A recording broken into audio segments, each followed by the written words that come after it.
বন্ধুরা, আমি কি রান্না করছি তোমরা দেখো। এই দেখো, আলু দিয়ে পেঁয়াজ দিয়ে এরকম মাছ ভেজে নিয়েছি, চুনো মাছ দিয়ে এরকম বেগুন ভেজে নিয়েছি। বেগুন দিয়ে আলু দিয়ে পেঁয়াজ দিয়ে তরকারি হবে। তোমরা দেখো আমি কি করে রান্না করছি।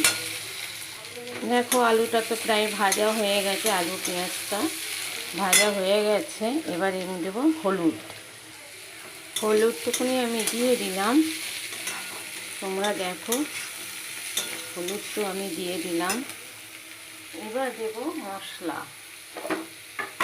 এই দেখো, আদা জিরে লঙ্কা বাটা এইটুকুনি মশলা দেবো। এখন গরমে তো বেশি মশলা খাওয়া যাচ্ছে না, হালকা হালকা পাতলা পাতলাই খেতে হবে, তাই অল্প করে মশলা দেব।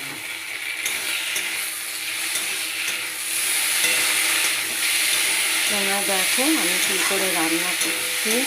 আমার ছেলে তো এই চুনো মাছের পেঁয়াজ দিয়ে তরকারিটা খুবই পছন্দ করে, তাই আমি এরকম করে রান্না করছি।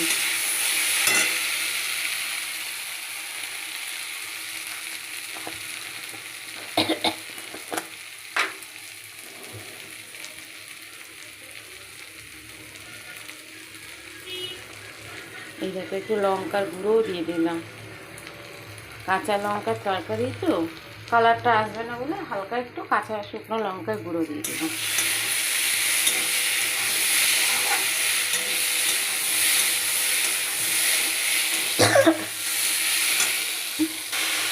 দেখো, কষিয়ে নিচ্ছি।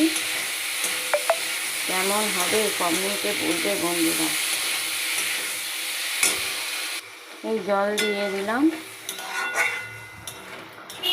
অল্প করেই জল দেবো। মাখা মাখা করে রান্না করবো তরকারিটা, বেশি ঝোল করলে ভালো লাগবে না। চুনো মাছের তরকারি তো বন্ধুরা।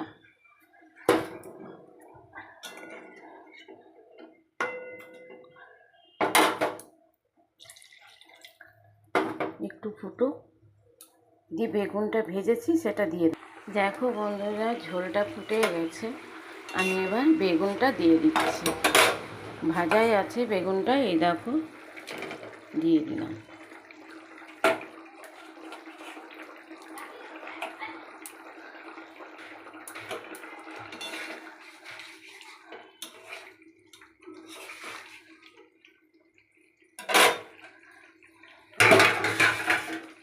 এখানে 300 মতন চুনো মাছ আছে, অর্ধেক কটায় বেগুনে দিয়ে দেবো।